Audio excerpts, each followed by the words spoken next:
Very good evening to all of you. सभी प्यारे बच्चों का वेलकम है। मेरा नाम है अमन और आज की क्लास बेस्ड है फाइनेंशियल एक्सप्रेस न्यूज़पेपर के फर्स्ट यानी फ्रंट पेज पे। फ्रंट पेज की कुछ न्यूज़ पीसीस को हम कवर करेंगे और इस क्लास का ऑब्जेक्टिव क्या है, जो बच्चे बिगिनर लेवल के और इंटरमीडिएट लेवल के हैं उनकी अंडरस्टैंडिंग को इम्प्रूव करना। बहुत सारे बच्चे आप में से रिक्वेस्ट करते हैं मुझे कि सर द हिंदू का लेवल, द हिंदू एडिटोरियल का लेवल हमसे मैच नहीं हो रहा, हम बिगिनर लेवल के हैं, एडिटोरियल पढ़ नहीं पाते हैं या थोड़ा बहुत पढ़ते हैं, पूरा अच्छे से समझ में नहीं आता है। तो आपको ऐसा क्या करना चाहिए कि आप एडवांस लेवल तक आ सकें, इंग्लिश का सेक्शन आपका आरसी वाला पोर्शन जो है बेहतर हो सके। तो इस क्लास में मैं आपको सिखाने वाला हूँ, लेकिन ये ध्यान रख लेना मैं फ्रंट बोल रहा हूँ, कोई टीचर नहीं बोलेगा। एक दिन की क्लास से कुछ नहीं होगा। अगर मैं आज आपको सिखा रहा हूँ ना, तो ये कल आपको करना है।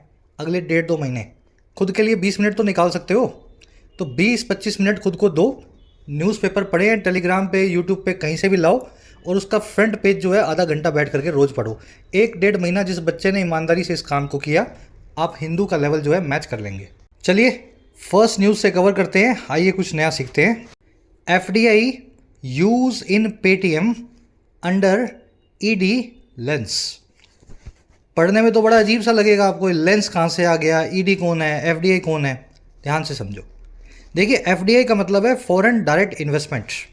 कोई आदमी सिंगापुर में बैठा है, लंदन में बैठा है या वॉशिंगटन में बैठा है और इंडिया की किसी कंपनी में पैसे लगाना चाहता है, पेटीएम का कुछ हिस्सा खरीदना चाहता है, तो वो आदमी जो इन्वेस्टमेंट करेगा वो कहलाएगी foreign direct investment. Paytm company से वो बात करेगा और कंपनी को कुछ पैसे देगा और अपना हिस्सा खरीद लेगा पेटीएम में। समझ गए? ये शेयर मार्केट इन्वेस्टमेंट से अलग होती है। एफडीआई के अंदर आपको कंपनी के कामकाज में थोड़ा दखल अंदाजी का मौका मिलता है। एफडीआई जो है स्ट्रॉन्ग केस है, स्ट्रॉन्ग फॉर्म है इन्वेस्टमेंट की। कह रहा है जो फॉरेन डायरेक्ट इन्वेस्टमेंट आई है उसका जो यूज़ हुआ है, एफडीआई का जो पैसा पेटीएम को मिला और कहाँ पे, पेटीएम में, वो अंडर है, नीचे है ईडी के लेंस के। अब ये लेंस के नीचे होना क्या होता है भाई? लेंस तो आपने देखा होगा ना, मैग्नीफाइंग ग्लास। आप अपने हाथ में कोई मैग्नीफाइंग ग्लास लेंगे, लेंस लेंगे और किसी चीज़ को ध्यान से देखेंगे, उस चीज़ को बड़ा करके देखेंगे। अगर आप साइंस लैब में गए हैं तो आप साइंटिस्ट देख पाएंगे वहाँ पे मैग्नीफाइंग ग्लास के अंदर छोटे छोटे बैक्टीरिया है ना, वायरसेस, उनको बड़ा करके देखते हैं कि उनकी कैसी स्ट्रक्चर है। तो ईडी जो है यानी इन्फोर्समेंट डायरेक्टरेट, जिसका काम है हवाला के पैसे को पकड़ना, ये एजेंसी सरकार की अब पेटीएम के पीछे पड़ गई है और पेटीएम में जिन लोगों ने एफडीआई की थी भारत के बाहर से जो पैसा भेजा था, उस पैसे की ये छानबीन कर रहे हैं कि पेटीएम ने उस पैसे का क्या किया। चलिए अब ये जो अंडर लेंस है ये एक ईडियम है और इससे 3 ईडियम्स बनती हैं। वोकैबुलरी को याद करने का सबसे अच्छा तरीका है उसको रिलेट करो। Under lens, under a cloud, under the weather, 3 idiom under से बनने वाली है। दिमाग के कोने में एक साथ रखो। टू बी अंडर लेंस का मतलब होता है जांच के तले होना, to be under investigation. ED वाले जो है लेंस लगा करके देख रहे हैं हम पेटीएम ने क्या किया उस पैसे का, किसको दिया, कहाँ से, है ना, क्या खर्चा किया, अंडर लेंस।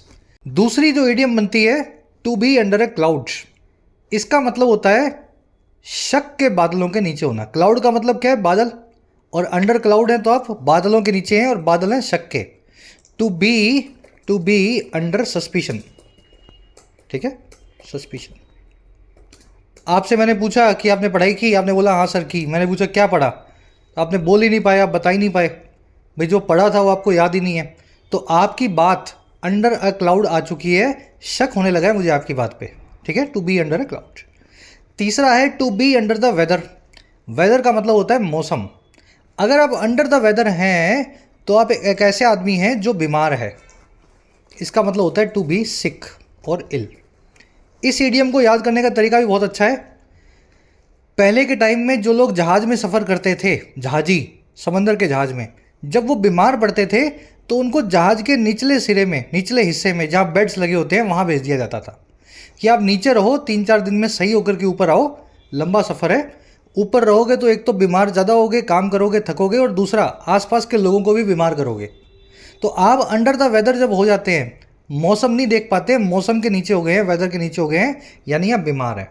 तो अब जहाज वहाज तो आजकल कोई चलाता नहीं है, लेकिन अगर आप बीमार हो जाएं तो इस पुरानी ईडियम को आज भी यूज़ कर लेते हैं। I am under the weather today, आज मैं थोड़ा सा बीमार हूँ। चलिए वो कैब ऐसे ही करनी है, खेलते खिलाते वो कैब हो जाए तो इससे अच्छा क्या है ना। जिन बच्चों को तैयारी के लिए मॉक टेस्ट पास की ज़रूरत है, आप टेक्स्ट बुक की सेल का फ़ायदा ले सकते हैं। 2 दिनों के लिए एक्टिव है सेल, 9 फरवरी तक। 1 साल का मॉक टेस्ट पास मिल रहा है आपको 287 के प्राइस पे। 700 एग्जाम्स इसमें कवर्ड होंगे, 70,000 से ज़्यादा मॉक टेस्ट होंगे। तो आप जो भी एग्ज़ाम प्रिपेयर कर रहे हैं, एसएससी, बैंक, रेलवेज, इसी का ही प्रो वर्जन आप 404 में ले सकते हैं, जिसमें आपको मॉक टेस्ट के साथ साथ प्रीवियस ईयर पेपर जो हैं, क्वेश्चंस हैं, वो भी मॉक की फॉर्म में लगाने का मौका मिलता है। तो जो भी पास आपको चाहिए हो, you can take the benefit. Comment section में जाएं, आपको मिलेगा टेक्स्ट बुक का लिंक। जो भी आपको प्राइस दिखाए, आपको उस पर कूपन लगा लेना है YT10। जैसे इस कूपन को आप अप्लाई करेंगे, आपका प्राइस घट के हो जाएगा 287 रुपीज़। इसी तरीके से प्रो वाला पास है, 450 आपको प्राइस दिखाएगा, कूपन लगाने के बाद YT10 आपका प्राइस घट के हो जाएगा 404। कमेंट सेक्शन में लिंक गिवन है, if you need the pass you can take the benefit of the sale. चलो थोड़ा जूम इन कर लेते हैं, जो न्यूज़ हमें पढ़नी है। सब बच्चे जल्दी से क्लास को एक शेयर दे दो, एक लाइक दे दो, नए बच्चे चैनल को सब्सक्राइब कर लो। कह रहा है द इन्फोर्समेंट डायरेक्टरेट और ED is gathering information about the end uses of foreign direct investment. कह रहे जो इन्फोर्समेंट डायरेक्टरेट है, भारत सरकार की संस्था है। सरकारी कोई भी ऑर्गेनाइजेशन हो, CBI हो, ED हो, RBI हो, IRDA हो, SEBI हो, कोई भी सरकारी संस्थाओं के आगे, ऑर्गेनाइजेशंस के आगे आप द का इस्तेमाल करते हैं। तो कह रहे जो द ED है, सरकारी गवर्नमेंट संस्था, वो प्रेजेंट कंटिन्यूस टेंस में गैदर कर रही है। गैदर कर रही है यानी इकट्ठा कर रही है। और किसको? इंफॉर्मेशन को। और इंफॉर्मेशन किस बारे में? अब देखो, अबाउट लगा के बताएगा बारे में। अबाउट प्रिपोजिशन का मतलब होता है बारे में। ये इंफॉर्मेशन हो रही है बारे में कलेक्ट एंड यूजेस के। एंड यूजेस मतलब आखिरी यूज़। पहले FDI आई पेटीएम के अंदर, पेटीएम के बैंक अकाउंट में गई, लास्ट में उस पैसे का क्या हुआ एंड में, एंड यूज़ उसको बोलेंगे। तो एंड यूज़ के बारे में जो फॉरेन डायरेक्ट इन्वेस्टमेंट है, बाहर से आने वाला पैसा है, 197 कम्युनिकेशंस नाम की कंपनी में, जिसको अब प्यार से छोटे नाम से बुलाते हैं पेटीएम। ठीक है, 197 कम्युनिकेशंस इसका पूरा नाम है। चलिए, और आगे क्या लिखा हुआ है? कॉमा लगाया हुआ है, और कॉमा के बाद लिखा हुआ है विच। विच एक रिलेटिव प्रोनाउन है, और कॉमा से जो जस्ट पहले नाउन है उसके बारे में एडिशनल इंफॉर्मेशन देगा। कह रहे जी ये जो विच है, यानी 197 कम्युनिकेशंस कंपनी है, विच ऑन्स पेटीएम पेमेंट्स बैंक, ये वही कंपनी है जो ऑन करती है, जो मालिक है पेटीएम पेमेंट्स बैंक नाम के एक बैंक की। अब कह रहे ये जो सारी बात है यहाँ से लेकर के यहाँ तक, कह रहे जी a source privy to the matter told FE। एक सोर्स ने, जो प्रीवी था, जो क्लोज था, जो प्राइवेट था, बहुत नज़दीकी था इस पूरे मामले से, उसने टोल्ड किया, बताया FE नाम के इस न्यूज़पेपर को, फाइनेंशियल एक्सप्रेस को। सेंटेंस की स्ट्रक्चर समझो, बार बार मोड़ पकड़ रही है स्ट्रक्चर। यहाँ से लेकर के यहाँ तक तो आपने पढ़ लिया, समझ लिया होगा, नया बच्चा पढ़ लेता है भाई। ED है वो गैदर कर रही है इंफॉर्मेशन को, और इंफॉर्मेशन है एंड यूजेस की, यानी आखिरी इस्तेमाल की। और आखिरी इस्तेमाल है FDI नाम के पैसे का, फॉरेन डायरेक्ट इन्वेस्टमेंट का, जो बाहर की कंट्री से इंडिया में आई। और सारी ये इन्वेस्टमेंट हुई 197 कम्युनिकेशंस कंपनी में, यानी पेटीएम में। अब इसके बाद जो कॉमा लगा, यहाँ से सारी कहानी बदल गई। इस कॉमा ने क्या बताया? इस विच ने बताया कि हम एक रिलेटिव प्रोनाउन है, और कॉमा से पहले आने वाले नाउन के बारे में एडिशनल इन्फॉर्मेशन दे रहे हैं। कह रहे ये 197 कम्युनिकेशंस वही है, ये पेटीएम वही है जो ऑन करता है पेटीएम पेमेंट्स बैंक को।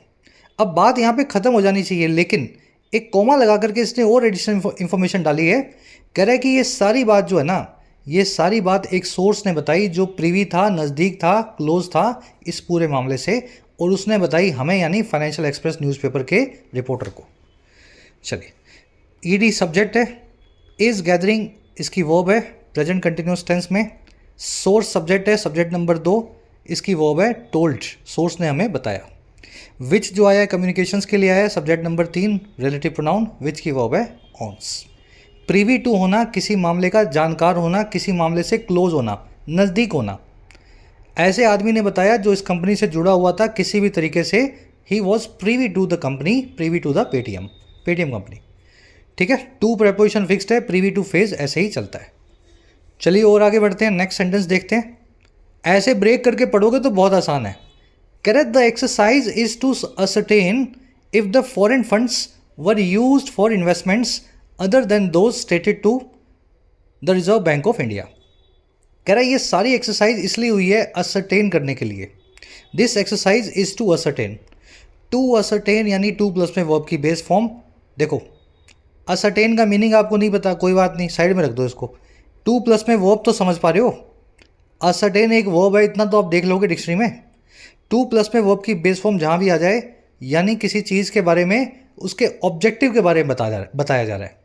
कह रहा है ये एक्सरसाइज है इज़ टू असरटेन, असरटेन करने के लिए। और असरटेन का मतलब होता है निर्धारित करना, डिटर्मिन करना किसी चीज़ का, समझ गए ना, किसी चीज़ का पक्का करना कि क्या हुआ है। तो ये पक्का करने के लिए या निर्धारित करने के लिए इस चीज़ को अब इफ़ लगा के बता रहा है।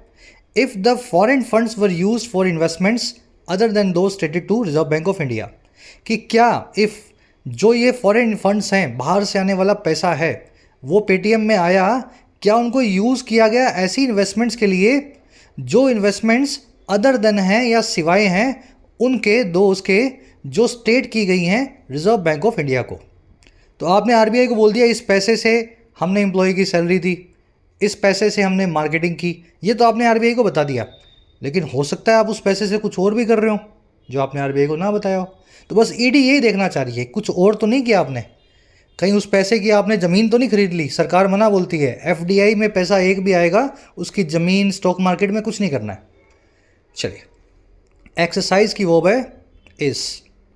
टू असरटेन करना, किसी चीज़ के बारे में निर्धारित करना, डिटर्मिनेशन करना, पता लगाना कैसे क्या कौन सा काम हुआ है। टू प्लस में वर्ब की बेस फॉर्म है, टू इन्फिनेटिव बोलते हैं इसको, और ये ऑब्जेक्टिव बताता है किसी भी काम का। यहाँ क्यों आए हो? I came here to study, मैं यहाँ पढ़ने आया हूँ। पता लगा ना आपको objective, I came here to study. तो to study, to play, to eat, to ascertain, infinitive का यही काम है ऑब्जेक्टिव बताने का। चलो नेक्स्ट पैराग्राफ पे आओ। Correct currently FDI is not subject to rigorous end use norms. कह रहे जी करंटली यानी हाल फिलहाल ये जो एफडीआई है ये सब्जेक्ट टू नहीं है। सब्जेक्ट टू होने का मतलब क्या होता है? अधीन होना। हिंदी में बता रहा हूँ, अब जो बच्चे बाहर के हैं हिंदी नहीं समझते हैं, सब्जेक्ट का मतलब होता है चेला। गुरु का चेला होता है ना, चेला। और चेला क्या होता है? गुरु के नीचे होता है, जो गुरु बोलता है वो चेला करता है। वही सब्जेक्ट वर्ड को आपने एडजेक्टिव या वर्ब फॉर्म में यूज़ करना है चेला बनाने के लिए, किसी को अधीन करने के लिए। चलो बना के दिखाएंगे, अभी पहले सेंटेंस पढ़ लो। Correct currently FDI is not subject to. Currently FDI अधीन नहीं है, अंडर नहीं है, सब्जेक्ट टू नहीं है। किसके? रिगरस एंड यूज नॉर्म्स के। रिगरस का मतलब है बहुत कड़ा, बहुत स्ट्रिक्ट, और एंड यूज नॉर्म्स मैंने आपको बता दिया अल्टीमेटली क्या इस्तेमाल करोगे वो होता है एंड यूज। नॉर्म्स का मतलब है कानून, नियम या पॉलिसी। तो एफडीआई में अभी कोई कड़ी पॉलिसीज नहीं लगाई गई हैं एंड यूज पे क्या करना है आपको, है ना। कहीं ऐसे लिख करके पत्थर की लकीर सरकार ने अभी तक नहीं बनाई है। कह रहे लेकिन बट, देखो कोमा के बाद में बट लगा करके इसने जज्बात बदलने की कोशिश की है। कह रहे लेकिन but foreign capital raised by Indian companies through the ADR GDR route aren't allowed to be invested in real estate और स्टॉक मार्केट्स।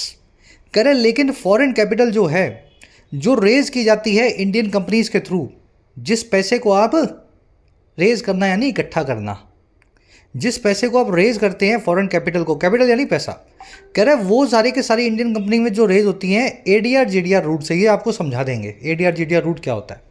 कह रहे वो फंड जो है ना वो अलाउड ही नहीं है कि आप उसको इन्वेस्ट करें। It isn't allowed to be invested या तो ज़मीन में यानी रियल इस्टेट में, और या फिर स्टॉक मार्केट्स में यानी शेयर बाजार में। समझ गए? तो आपकी कंपनी में आप भरपूर पैसा उठाओ फॉरेन से, अपनी कंपनी को ग्रो करवाओ, लेकिन ऐसा ना हो वो पैसा बाहर से लाओ और यहाँ पे कोई ज़मीन प्लॉट ले लो उसका ना। वो सारा पैसा आपको कंपनी में ही लगाना है, उसके स्टॉक बाजार में शेयर भी नहीं खरीदने हैं। समझ गए? चलिए एफडीआई जो है फॉरेन डायरेक्ट इन्वेस्टमेंट, जो आपको बताया था बाहर से आने वाली इन्वेस्टमेंट, इसको फॉरेन कैपिटल भी आप बोल सकते हैं। इसकी वर्ब है फॉरेन कैपिटल की वर्ब है आंट अलाउड। अब मेरे को एक बात बताओ, फॉरेन कैपिटल तो सिंगुलर नाउन है, कैपिटल समझ पाए ना, कैपिटल राजधानी वाला कैपिटल नहीं है। कैपिटल वर्ड के बहुत मीनिंग्स हैं। एक मीनिंग होता है राजधानी, इंडिया की राजधानी क्या है, कैपिटल क्या है, न्यू दिल्ली। वो वाला मीनिंग नहीं है यहाँ पे। कैपिटल का दूसरा मीनिंग है जो कि होता है पैसा या पूंजी। तो पूंजी वाले मीनिंग के लिए भी आपको वर्ब सिंगुलर ही देनी थी। कैपिटल इज़ नॉट अलाउड लिखना चाहिए, ना कि capital R not allowed. Newspaper वाले हैं, गलती करते हैं, चलो इनको माफ़ है। चलिए, to be invested passive infinitive है।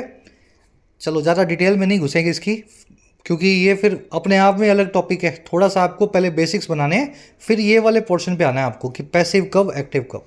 वो आपको हिंदू की क्लासेस में करवाते हैं ट्यूटोरियल में। अब कुछ बच्चे पूछेंगे सर ये एडीआर जीडीआर रूट क्या होता है। चलो देखो, आपने सुना होगा फेसबुक कंपनी का नाम मेटा। क्या फेसबुक का शेयर बाजार में मिलता है?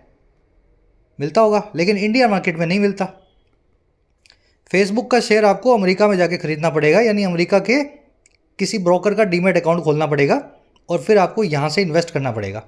ऐसा नहीं है हमारे स्टॉक बाज़ार में, शेयर बाज़ार में, एनएससी बीएससी जो है बॉम्बे स्टॉक एक्सचेंज, वहाँ पे आपको फेसबुक का शेयर मिल जाएगा। और ये ऐसा इसलिए होता है क्योंकि हर कंपनी अपनी पेरेंट जो है सिटी या पेरेंट जो नेशन है, जो कंट्री है, वहीं पर लिस्ट होती है। फेसबुक अमेरिकन कंपनी है तो अमेरिका में लिस्टेड है। हिंदुस्तान लीवर जो है इंडियन कंपनी है तो ये इंडिया में लिस्टेड है। आईसीआईसीआई बैंक इंडिया का है तो इंडिया में लिस्टेड है। लेकिन अगर किसी आदमी को अमेरिका में बैठ करके आईसीआईसीआई बैंक में पैसे लगाने हों तो वो कैसे लगाएगा? वो लगाएगा एडीआर या जीडीआर रूट से। देखिए, एडीआर होती है अमेरिकन डिपॉजिटरी रिसिट। अगर भारत की किसी कंपनी को अमेरिका के अंदर अपने शेयर बेचने हैं तो उसको अपना एडीआर अकाउंट खुलवाना पड़ेगा। जैसे इन्फोसिस है, उसने अपना एडीआर खुलवा रखा है। तो किसी आदमी को अमेरिका में बैठ के अगर इन्फोसिस में जो है इन्वेस्ट करना है तो अमेरिका में इन्फोसिस एडीआर में इन्वेस्ट करेगा। वो डॉलर के अंदर ही इन्फोसिस कंपनी में अपना पैसा लगा देगा, रुपया कन्वर्ट करने की ज़रूरत नहीं है। वैसे जीडीआर होता है ग्लोबल डिपॉजिटरी रिसिट। इससे आप पूरी दुनिया में ट्रेड करवा सकते हैं अपनी कंपनी को। वैसे ही आईडीआर भी होता है, इंडियन डिपॉजिटरी रिसिट। अगर मेटा जो है फेसबुक इंडियन शेयर जो है इंडिया में आके अपने शेयर बेचना चाहे अपनी कंपनी के, तो वो अपना आईडीआर अकाउंट खुलवाएगी इंडिया में आकर के। तो मेरे ख्याल से मोटा मोटा आपको आइडिया लग गया होगा। पेटीएम ने एडीआर जीडीआर लगा करके अकाउंट बना के जो भी पैसा कमाया, बाहर से लेकर के आया, इन्वेस्ट करवाया, उस पैसे को वो पेटीएम जो है अलाउड नहीं है कहीं भी और लगाने के लिए। चलिए, सब्जेक्ट टू जो ये फ्रेज़ है आपको और समझा देते हैं अच्छे से। ये एडजेक्टिव भी है सब्जेक्ट और एक वर्ब भी है। अब जब मैं वर्ब बोल रहा हूँ तो इसकी 3 फॉर्म्स भी होंगी: subject, subjected, subjected, V1, V2, V3। Adjective form में कोई फॉर्म बनाने की ज़रूरत नहीं है, दोनों ही फॉर्म अपने बाद टू लेंगे। अब देखो, यूज़ करके दिखाता हूँ। मैं ये कह रहा हूँ कि आपका जो एडमिशन है वो फाइनल मेरिट के अधीन है या फाइनल मेरिट के हिसाब से होगा, उसके अंडर होगा। मेरिट में नाम आएगा तो एडमिशन हो जाएगा, नहीं आएगा तो नहीं होगा। तो your admission is subject to final merit. यहाँ पे सब्जेक्ट एक एडजेक्टिव है, इज़ मेन वर्ब है, ठीक है। Your admission is subject to final merit. वैसे ही bank employees are subject to extreme work pressure. Bank employees जो हैं वो अधीन होते हैं, नीचे होते हैं, अंडर होते हैं बहुत ज़्यादा वर्क प्रेशर के, बहुत ज़्यादा काम के बोझ के। यहाँ भी एडजेक्टिव फॉर्म में है, is subject to, are subject to. अब देखो, सब्जेक्ट को मैं वर्ब भी बना सकता हूँ।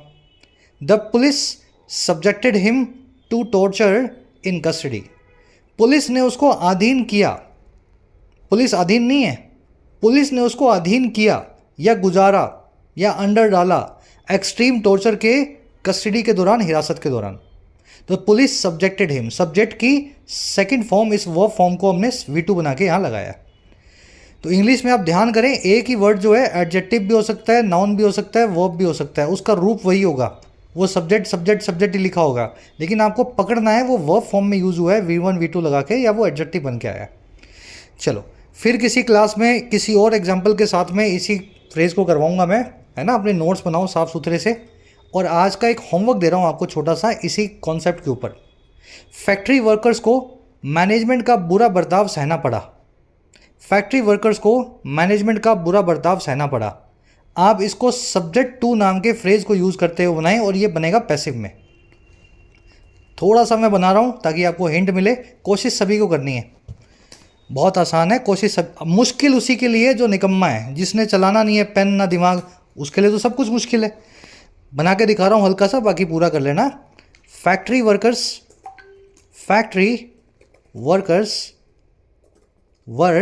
वर। अब देखो, यहाँ पे आपको पैसिव वॉइस बनानी है और सब्जेक्ट वर्ब को यूज़ करना है। अब आगे आप खुद बनाएंगे, कमेंट्स में डालेंगे। गलत और सही मैं आपको कमेंट्स में ज़रूर बताता हूँ, ठीक है। बढ़े आगे, कॉन्सेप्ट समझ में आ गया। चलिए, कह रहे जी the regulations are principally governed by foreign exchange management act या फैमा। ये सारी रेगुलेशंस जो हैं हमने ऊपर लिखी हैं अभी, ये प्रिंसिपली यानी मुख्यतः, प्राइमरीली गवर्नड होती हैं या चलाई जाती हैं, और किसके under? Foreign exchange management act के अंडर, सरकारी एक्ट के अंदर, जिसका नाम है फैमा। ठीक है, पहले ये फेरा हुआ करता था, फॉरेन एक्सचेंज रेगुलेशन एक्ट। शायद 2002 के आसपास ये फैमा बन गया। चेक करना आप इसको, जीके का क्वेश्चन है ये। तो फेरा फैमा एक्ट जो है आपके यूपीएससी सिविल सर्विसेज में भी बहुत क्वेश्चन इस पे बनते हैं। सरकारी एक्ट है तो उसके आगे द भी लगाया जाएगा, द फैमा या the foreign exchange management act. कह रहे the sources however clarified that the ED is only enquiring into the process. कह रहे लेकिन सोर्सेज ने, जो सूत्र हैं, जो इस मामले से जानकार हैं, जुड़े हुए हैं, हालांकि हाउएवर उन्होंने क्लैरिफाई भी किया, साफ तौर पे बताया। क्लैरिफाई करना यानी क्लियर करना। और किस चीज़ को? कि जो ईडी नाम की संस्था है सरकारी, वो सिर्फ इंक्वायर इनटू कर रही है, सिर्फ छानबीन कर रही है। इंक्वायर इनटू करना, किसी चीज़ में इंक्वायरी करना। और किस चीज़ में छानबीन कर रही है? उस प्रोसेस में, प्रोसेस जो है एंड यूजेज ऑफ एफडीआई के आखिरी इस्तेमाल की। तो ईडी कुछ और नहीं कर रही है, बस ईडी का एक ही काम है कि एफडीआई आई तो विजय शेखर शर्मा ने, पेटीएम के फाउंडर ने, उस एफडीआई को उसकी कंपनी में कैसे यूज़ किया, तो यही कर रहा है वो सिर्फ, है ना ईडी। कह रहे जी while it hasn't yet ventured into an investigation into the matter so far. कह रहा है जबकि इसने अभी तक वेंचर इनटू भी नहीं किया है इन्वेस्टिगेशन के अंदर, इस मामले के अंदर, इन द मैटर सो फार, या अभी तक। देखो, वेंचर इनटू करना यानी किसी चीज़ को, किसी चीज़ की तरफ पहला कदम बढ़ाना। एडवेंचर भी तो करते हैं, वो भी एक वेंचर ही होता है। एडवेंचर आपने सुना होगा ना, घूमने चले गए, एडवेंचर कर रहे हैं। कोई भी नया कदम जब आप उठाते हैं किसी चीज़ की तरफ, तो वो वेंचर होता है। वेंचर इनटू करना यानी किसी चीज़ की तरफ बढ़ना। कह रहा है जी अभी ये भी बताया कि अभी तक तो ईडी ने वेंचर इनटू ही नहीं किया है, कदम ही नहीं उठाया है इन्वेस्टिगेशन का इस पूरे मामले में। अभी तो सिर्फ बातें हो रही हैं, क्लैरिफिकेशंस मांगा जा रहा है, इंक्वायरी हो रही है जो इस पूरे मामले की, इंक्वायर इनटू कर रहे हैं, यानी अभी तो सिर्फ ऊपर ऊपर की छानबीन हो रही है। पूरी इन्वेस्टिगेशन तो अभी ईडी ने शुरू भी नहीं की है, कहने का मतलब ये। चलिए नेक्स्ट पैराग्राफ पे आएंगे। मैं कोशिश कर रहा हूँ जितना सिंपल हो सके उतना सिंपल रखूँ, है ना। कह रहा है spokesperson for Paytm told news agencies that allegations regarding FEMA violations were unfounded. कह रहे जी फिर एक प्रवक्ता आए, स्पोक्स पर्सन आए। स्पोक्स पर्सन कौन होता है? जो स्पीक करता है, ऐसा पर्सन किसी के बिहाफ पे, किसी की तरफ से।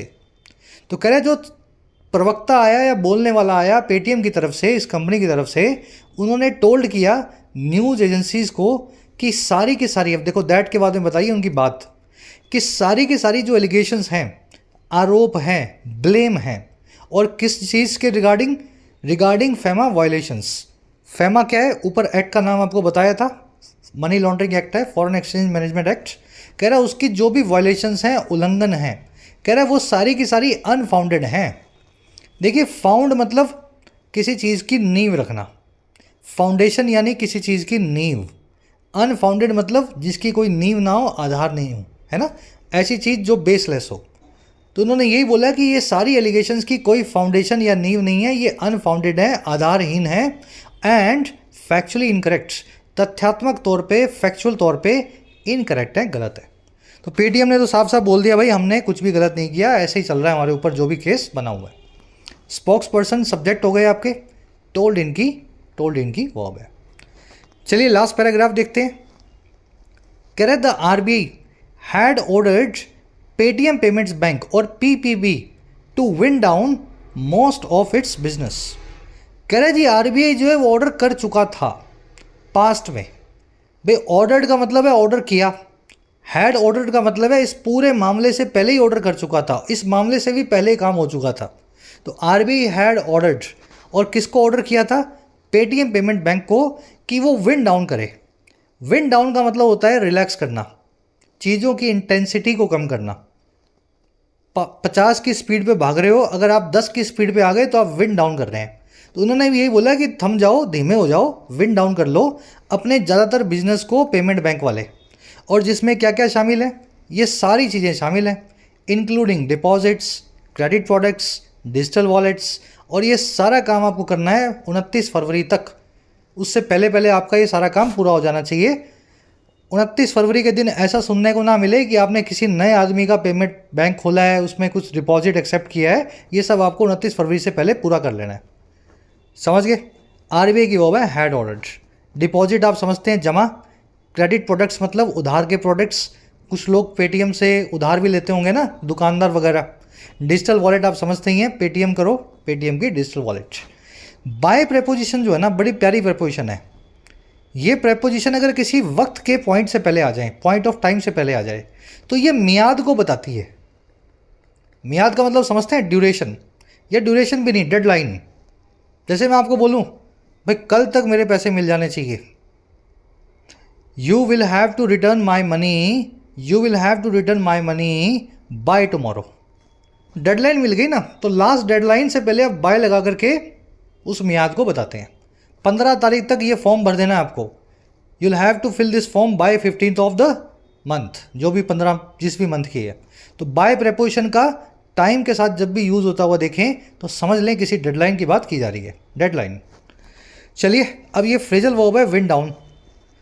देखो अंग्रेजी में 2 फ्रेजल वर्ब्स हैं, विंड डाउन और विंड अप, विंड अप और विंड डाउन, ठीक है। दोनों ऑलमोस्ट एक जैसी हैं और यहाँ गलत तरीके से विंड डाउन को यूज़ किया गया है।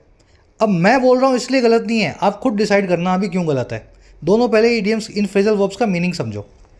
देखिए विंड अप का मतलब होता है, इसको वाइंड अप बोलते हैं ना, वैसे विंड लिखा हुआ बोलते हैं वाइंड। वाइंड अप का मतलब होता है to bring something to closure, किसी चीज़ को समाप्त करना, भोग डालना, समाप्ति करना, वो करते हैं ना अपने, समझ गए ना, किसी चीज़ का अंत ले आना। और विंड डाउन का मतलब होता है to decrease the intensity, intensity, intensity of something, ठीक है। मान लीजिए पेटीएम साल में या यूँ कहें महीने में 100 करोड़ के बिजनेस कर रहा था। अगर आरबीआई ने इसको बोला कि आप विंड डाउन करें, तो इसका मतलब क्या होगा, आप 100 करोड़ से अपना धंधा 10 करोड़ पे ले आए, 5 करोड़ पे ले आए या 20 करोड़ पे ले आए। इंटेंसिटी को बहुत कम कर दें। और विंड डाउन कब करवाया जाता है, जब किसी चीज़ को आपको अचानक से बंद ना करना हो, धीमे धीमे करके बंद करना हो। गाड़ी है आपकी 150 पे भाग रही है 120 पे, तो अचानक से तो ब्रेक नहीं लगाओगे आप, ज़रूरत पड़ेगी तभी भी ब्रेक लगाओगे। तो आप जनरली अगर अचानक से लगाओगे तो आप बाहर आ जाओगे गाड़ी से, है ना, समझ पा रहे हो ना मेरी बात को, विंडशील्ड तोड़ के बाहर आ जाओगे, सीट बेल्ट नहीं लगी तो आप गाड़ी को धीमे धीमे ब्रेक लगाओगे, 20 मीटर के अंदर आपकी गाड़ी 120 से होकर के जो है 0 पे आएगी। तो जो ब्रेक लगाने का काम है धीमे धीमे, उसको बोलते हैं विंड डाउन करना। और ब्रेक लगा करके आखिरी में जब गाड़ी को बंद कर देते हैं उसको बोलते हैं वाइंड अप करना। अब मुझे बताओ आरबीआई ने पेटीएम को वाइंड डाउन करने के लिए बोला है, वाइंड अप करने के लिए बोला है? एक्चुअल में वाइंड अप करने के लिए बोला है। आरबीआई ने बोला भाई 29 फरवरी के बाद है ना, तुम्हारा पेटीएम पेमेंट बैंक में 1 रुपया भी नहीं होना चाहिए किसी का, ना किसी का लोगे ना किसी को दोगे। तो ये विंड डाउन नहीं, ये वाइंड अप करवाने का एग्जाम्पल है, इसलिए यहाँ पे मैं इसको गलत बताऊँगा। अब इन दोनों ईडियम्स को, फ्रेजल वर्ब्स को आप खुद भी यूज़ करके देखें। सेंटेंस आपके सामने, after a long winding up या winding down in its business due to low demand, the Ford Motors finally wound up या wound down its car manufacturing units in India. एक लॉन्ग वाइंडिंग अप या winding down के बाद अपने business में जो था लो डिमांड की वजह से, फोर्ड मोटर्स नाम की अमेरिकन कंपनी ने फाइनली वाइंड अप या वाइंड डाउन कर दिया अपने कार मैन्युफैक्चरिंग के धंधे को, यूनिट्स को या फैक्ट्री को भारत में। यहाँ पे हमने विंड वर्ब की सेकंड फॉर्म लगाई है जो कि होती है वाउंड, ठीक है। समझदार हो आप सभी, ग्रेजुएट हो, इतना समझाने के बाद गलती नहीं करोगे। एक बार सब लोग ट्राई करो। पहले ब्लैंक में क्या डालोगे, वाइंडिंग अप, और दूसरे में क्या डालोगे, विंड डाउन या वाउंड डाउन, जो भी लगाना चाहते हो लगाओ। कोशिश कर लो, कमेंट्स में डाल लो, मैं बता रहा हूं आपको, पहले खुद की ट्राई दे लो आप। मेक श्योर सभी लोग अटेम्प्ट करें, है ना, कमेंट्स में डालना। अब मैं बता रहा हूं, उससे मैच कर लेना। देखो इनकी लो डिमांड की वजह से धंधा कम हो रहा था, कारें बिकनी बंद हो रही थी। तो कारें बिकनी बंद हो रही थी तो बिजनेस में नरमी आ रही थी, इंटेंसिटी कम हो रही थी। इंटेंसिटी कम हो रही थी तो विंड डाउन हो रहा था। तो एक लॉन्ग वाइंडिंग डाउन के बाद ये काम हुआ है। और हुआ क्या है, हुआ ये है जी, फोर्ड मोटर नाम की कंपनी ने फाइनली ख़त्म कर दिया, क्लोजर कर दिया अपने कार मैन्युफैक्चरिंग यूनिट्स का भारत में, तो it wound up it's units in India. Logically समझ गए ना भाई, मैं तो वही नॉलेज आपको दूंगा जिस नॉलेज को बताने के लिए या समझाने के लिए आपको मेरा नाम ना देना पड़े, ये ना बोलना पड़े वो चैनल है एक साहब का, वो सर का, वो आप जाके चैनल पे देखो। नहीं, इस तरीके से समझो कि ये नॉलेज आपकी खुद की हो जाए। अब किसी और को समझाना हो तो आप उसको लॉजिकली बता सको, खुद तो समझ ही जाओगे, है ना। चलो समझ गए, बढ़े आगे। चलिए, कह रहे जी, meanwhile Reuters reported that CEO Vijay Shekhar Sharma and other Paytm executives met senior RBI officials on Tuesday to discuss a roadmap। कह रहा है इसी बीच Reuters नाम की जो एजेंसी है, न्यूज़ एजेंसी, उसने ये भी रिपोर्ट कर दिया कि जो पेटीएम के CEO हैं, चीफ एग्जीक्यूटिव ऑफिसर हैं और फाउंडर भी हैं, जिनका नाम है विजय शेखर शर्मा, और पेटीएम के दूसरे कई बाबू अफसर एग्जीक्यूटिव कौन होते हैं? हाई रैंकिंग ऑफिशियल्स, CFO होगा, है ना, कोई फाइनेंस वाला और कोई मार्केटिंग वाला। कह रहे ये सब लोग जाकर के मिले सीनियर आरबीआई ऑफिशियल से ट्यूसडे को, यानी मंगलवार को। और क्यों मिले? डिस्कस करने के लिए, बात करने के लिए एक रोड मैप के बारे में, एक प्लान के बारे में। रोड मैप क्या होता है? आपको यहाँ से वहाँ तक जाना है तो रोड का रक्षा निकालोगे ना, मैप निकालोगे कि ये रोड कहाँ मुड़ेगी, कहाँ जाएगी। तो वैसे ही कोई भी काम करना होता है, उसका रोड मैप आप बनाते हैं। तो इन्होंने भी एक रोड मैप बनाया और वो काम था एड्रेस करने का, संबोधित करने का, हल लाने का, सोल्यूशन लाने का, सारे रेगुलेटरी कंसर्न्स का जो आरबीआई को पेटीएम से हैं। कंसर्न यानी चिंताएं या परेशानियाँ, रेगुलेटरी यानी जो रेगुलेशन से, रूल से रिलेटेड है। तो आरबीआई की सारी परेशानियों को जो पेटीएम से हैं उनको एड्रेस करने के लिए इन्होंने एक प्लान बनाया। ठीक है, कह रहे जी, Sharma also met finance minister Nirmala Sitharaman at the parliament building. Sharma साहब जो हैं, विजय शेखर शर्मा, फाइनेंस मिनिस्टर निर्मला सीतारमन जी से भी मिले पार्लियामेंट की बिल्डिंग में, at the parliament building. And sources से ही was told that the government has no role in the issue that lies in the RBI's domain. और कह रहे हैं, सूत्रों के हवाले से बताया जाता है, सोर्सेज ऐसा कहते हैं कि इस आदमी को, शर्मा को, ये बताया गया, ही वॉज टोल्ड, पैसिव वॉइस में उनको बताया गया, ही वॉज टोल्ड। और क्या बताया गया? कि सरकार का कोई रोल ही नहीं है, सरकार की कोई भूमिका ही नहीं है इस पूरे मामले में, इशू में। और कह रहा है वो इशू है दैट जो लाई करता है, जो रखा हुआ है, जो पड़ा हुआ है आरबीआई के, रिजर्व बैंक ऑफ इंडिया के दायरे में, डोमेन में, अधिकार क्षेत्र में। डोमेन यानी दायरा, लाई करना यानी पड़ा हुआ होना, बाकी आप सब जानते हैं, जो है सिंपल वर्ड्स है। समझ गए लास्ट सेंटेंस? तो निर्मला जी ने इनको बड़ी अच्छी सी गोली दी कि भाई हमारा कुछ लेना देना नहीं है आपके पेटीएम से, आरबीआई से आप मिलो, ये सारा काम आरबीआई देखता है, हम तो फाइनेंस मिनिस्ट्री चलाते हैं। चलिए, अब एक ग्रामर कॉन्सेप्ट है, फटाफट उसको देखेंगे और फिर क्लास को क्या करेंगे? क्लास को करेंगे सर वाइंड अप। ठीक है, क्लास को कंक्लूड करेंगे। कॉन्सेप्ट ये है कि डिस्कस वर्ब जो है, आप बहुत बार देखोगे इसके बाद ऑन या अबाउट लगा होगा। ही केम या he met RBI officials on Tuesday to discuss on या discuss about a road map. आज नहीं लगा हुआ तो क्यों नहीं लगा हुआ भाई? Discuss on a road map क्यों नहीं लिखा हुआ? Discuss about a road map क्यों नहीं लिखा हुआ? चलो समझा देते हैं। इसलिए नहीं लिखा हुआ, ये बहुत सारी अंग्रेजी में ऐसी वर्ब्स हैं जिनको देख के आपको लगता है कि ये अपने बाद कोई प्रेपोजिशन लेती होंगी, लेकिन ये एक्चुअल में नहीं लेती हैं। अब आप इन वर्ब्स को अलग करके याद करना पड़ेगा आपको। 15, 20, 30, 40 बेसिक ग्रामर सीरीज़ में करवाई हुई है मैंने, जितनी मुझे याद है मैं आपके सामने यहाँ लिख भी देता हूँ। जैसे एक तो हो गई डिस्कस, एक तो यही होगी।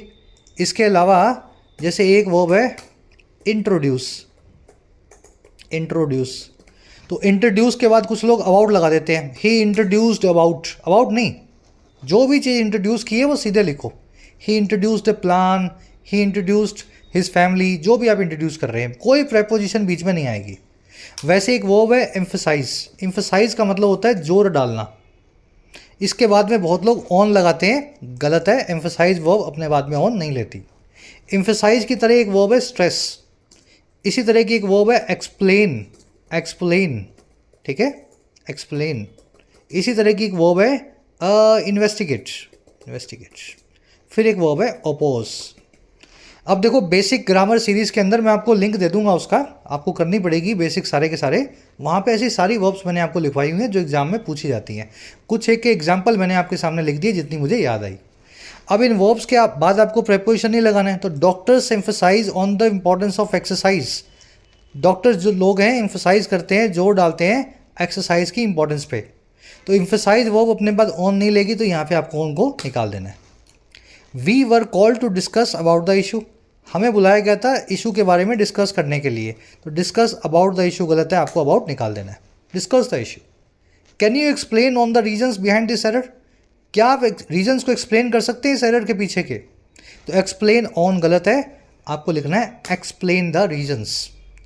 Detectives were called to investigate into the murder mystery, जासूसों को कॉल किया गया था, बुलाया गया था ताकि इन्वेस्टिगेट किया जाए मर्डर की मिस्ट्री में, इस जो है खूनी वारदात में।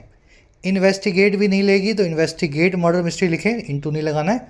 और वैसे ही अपोज वर्ब भी नहीं लेती है अपने बाद में।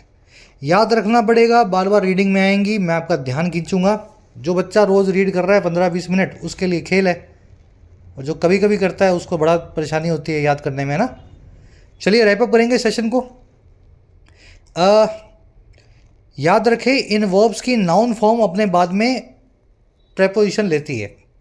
इंट्रोडक्शन अपने बाद में लेता है प्रेपोजिशन, इंट्रोडक्शन अबाउट। एम्फसिस नाम का नाउन अपने बाद में प्रेपोजिशन लेता है ऑन। स्ट्रेस नाम का नाउन भी ऑन लेता है। एक्सप्लेनेशन नाम का नाउन भी ऑन लेता है, एक्सप्लेनेशन ऑन समथिंग। इन्वेस्टिगेशन नाम का नाउन भी ऑन लेता है।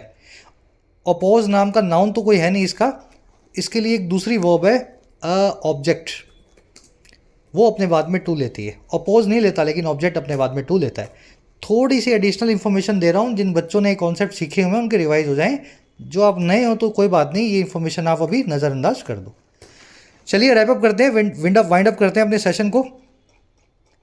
आज मैंने क्विज शुरू में नहीं दिखाया, अब जो बच्चे ने क्लास पूरी देखी होगी वही इस क्विज को सॉल्व कर पाएगा, ठीक है। 5 क्वेश्चंस आपके सामने, जो सीखा है इन 5 क्वेश्चंस पे अप्लाई करना है ना। यहाँ पे क्या लगाओगे, ऑब्जेक्ट टू लगाओगे, ओपोज लगाओगे, जो भी लगाना चाहो। डिस्कस के बाद में क्या लगाओगे, वैल्यूबल क्या हो सकती है, एडवाइस, पीसीस ऑफ एडवाइस, जो भी। Under the cloud, under the weather में क्या मीनिंग है, चौथे में बताना है आपको। और 5वें में बताना है वाइंड अप और वाइंड डाउन में से कौन सा फ्रेजल वर्ब यहाँ पे यूज़ होगा। क्विज के आंसर फर्स्ट कमेंट में मैंने नीचे डाल दिए, वहाँ से मैच कर लेना। आउट ऑफ 5 कितने मार्क्स मिले बताना। जो बच्चे ने पूरी क्लास देखी होगी वही क्विज तक पहुंचेगा, तो अपने आप ही पता लग जाएगा आपने पूरी क्लास देखी है, ठीक है। तो ज़रूर से बताना, आज आपके मार्क्स बताएंगे वेदर यू आर रेगुलर, आपने पूरी क्लास देखी या नहीं देखी। चलिए नेक्स्ट क्लास में आपसे मिलेंगे कल। इस तरह की एक्सरसाइज अच्छी लगती है तो बता दिया करो। वीक में एक दिन बिगिनर्स वालों के लिए भी ऐसे सेशंस रखे जा सकते हैं। जिन बच्चों को कोर्सेज की ज़रूरत है, एक्स्ट्रा क्लासेस की ज़रूरत है, you can take the benefits of the courses. Application को डाउनलोड करें, YT ऐप को, आपको राइटिंग का, SSC का और बैंकिंग का, इनफैक्ट UPSC का भी कोर्स मिल जाएगा। अफोर्डेबल कोर्सेज हैं, मेहनत करना चाहते हैं तो ऐप को डाउनलोड करें, कमेंट सेक्शन में लिंक रखा गया है, you can take the benefit. चलिए अंटिल देन साइनिंग आउट।